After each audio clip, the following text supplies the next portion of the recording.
Good morning to your judges, teachers, and friends. Have you ever thought that someone small and ordinary could change your mind for a powerful king?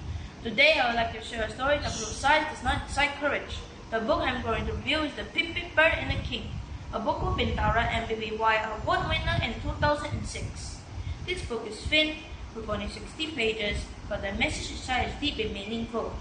It is a big book that leaves a big impact on its readers. The title of the book is The Pipit, Bird and the King.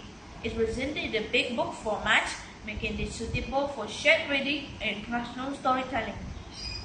Despite its short length, this book successfully delivers a strong moral lesson in a simple and effective way. This story is about a small pipit bird and a powerful king. The king has authority power while the bird is small and often ignored. However, the bird is brave and honest. It dares to speak the truth and others choose to remain silent. Through the interaction between the pipit bird and the king, readers can see a strong contrast between power and courage. Even though the bird is small and has something valuable, the courage to speak up. One of the strengths of this book is simple and clear language. The sentences are short and easy to understand.